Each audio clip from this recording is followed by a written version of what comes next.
Hi and welcome to video 4 on this video series on differential equations in motion, and we're looking at some work on acceleration. So this is to do with Unit 4 Topic 2 of the Specialist Maths curriculum. So we know that acceleration is equal to dv to t. We also know that acceleration is equal to the squared x to t squared. I'm going to show you why these two things are also true. So let's start with the first one. Note, first of all, that acceleration is equal to dv to 2. We know that. And now I'm going to apply the chain rule to get dv to t is equal to dv dx times dx dt. And if I simplify that chain rule, I get dv to t. But dx to t is equal to v, so I get v dv dx. That gives me acceleration equals v dv dx, which is important when you have your velocity as a function of x rather than a function of t. And for the second one, if acceleration is equal to v dv dx, here, well, we could backwards design v to be the derivative with respect to dv of half v squared, and then we could cancel out the dv's here and here. You can see what I've done in blue there to give me d dx of a half v squared. And so that means that if velocity is a function of x, again, we have another option for how we can determine acceleration. So, are these useful? Well, yes, if velocity is a function of x in both cases, really useful. But also, if acceleration is a function of x, this could be quite useful as well because we integrate with respect to x. A bit harder here because we've got that v as well, but we can integrate this with respect to x there, and that gives us half v squared. So it gives us some other opportunities. So let's have a look at example 5, repeat it from last lesson, and see that we can actually do this a bit easier. So in example 5, we're told that velocity is equal to 3x minus 10. So why don't we use the idea that acceleration is equal to v dv dx, and then recognize that if velocity is equal to 3x minus 10, then dv dx is equal to 3, and we get acceleration is equal to v times 3, but we want acceleration in terms of x, so acceleration therefore is equal to 3 times v, which is 3x minus 10, or 9x minus 30. And if you go back to last lesson, you'll see that's exactly what we got, but it's a little bit simpler this time. Example 6, the velocity of a particle is 2 meters per second when it passes through the origin.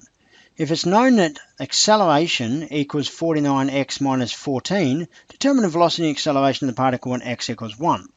So I'm going to use the acceleration equals d dx of a half v squared for this. So if I have acceleration equals d dx of a half v squared, well then this is equal to 49x minus 14. Now keep in mind here that I'm told acceleration as 49x minus 14 and I'm told x. So determining the acceleration at that point is pretty easy. I've already got the function. But what I do need to do is find the velocity. So I get a half v squared is equal to the integral of 49x minus 14 with respect to x. And so that gives me that a half v squared is equal to 49 over 2 x squared minus 14x plus some constant. Now, at x equals 0, v equals 2. The velocity of the particle is 2 meters per second when it passes through the origin. So that gives me that information, and I get a half 2 squared is equal to 49 over 2 times 0 squared minus 14 times 0 plus c, and therefore c is equal to 2. You can do the calculation if you want. I get a half v squared is equal to 49 over 2 x squared minus 14x plus 2, which means that v squared is equal to 49x squared minus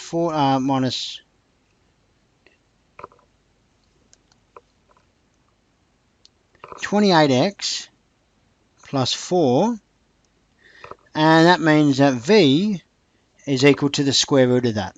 But I want to know what v is at x equals 1, so I might just work out v squared and then square root that, That's 49 minus 28 plus 4.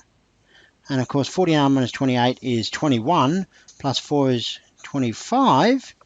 And so the velocity at that point is plus or minus 5 meters per second, indeed. Now, given that, we also know that at x equals 1, the acceleration is equal to 49 times 1 minus 14, and that's equal to 35 meters per second squared. And we get plus or minus 5 for velocity, which is okay. It wouldn't be okay for time because that time equals 1 only happens once, so velocity can only be one thing. But x equals 1 may happen multiple times as this object moves and passes through x equals 1 several times. So there's our solution to example 6.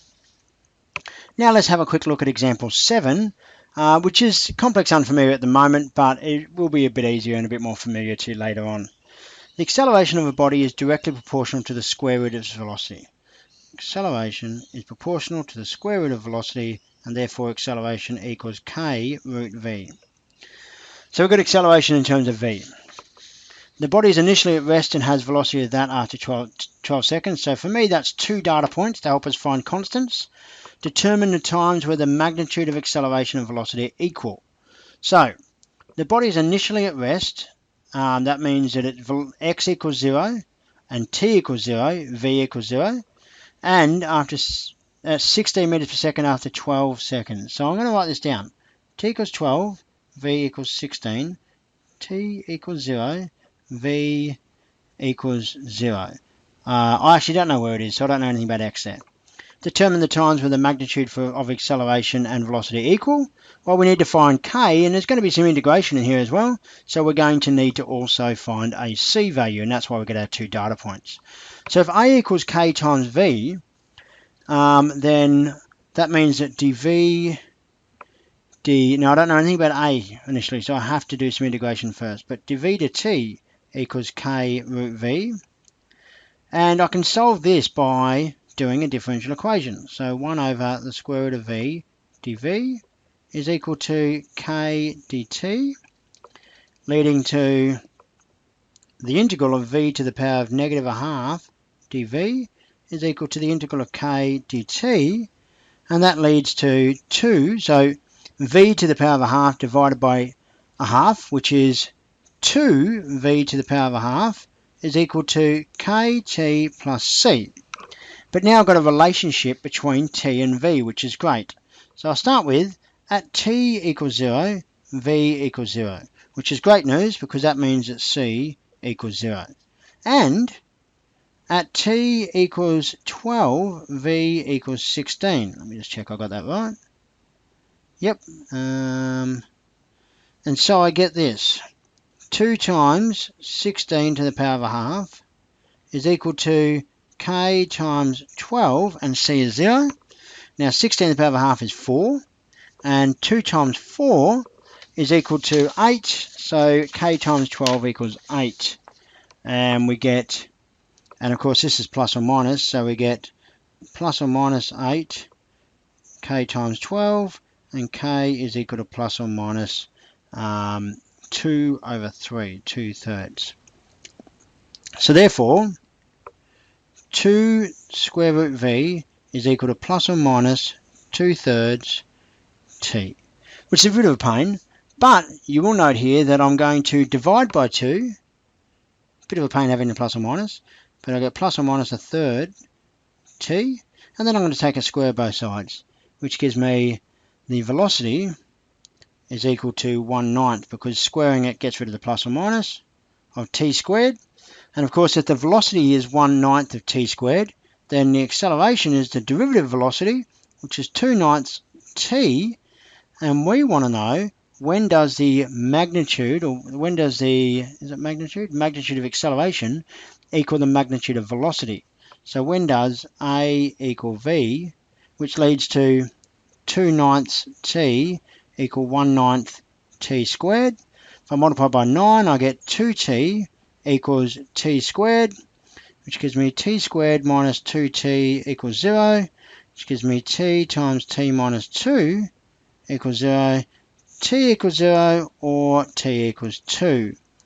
And at those times, just to check, and this would be justify the reasonableness type thing, at these times the velocity is equal to 1/9 0 squared, or 1/9 2 squared, which is equal to 0, or 4/9, and the acceleration is equal to 2/9 times 0, or 2/9 times 2, which is equal to 0, or 4/9. Oh, that's a Q. And I'm happy with that. So there's a complex unfamiliar question, although it should end up being a little bit simpler than that. All the best.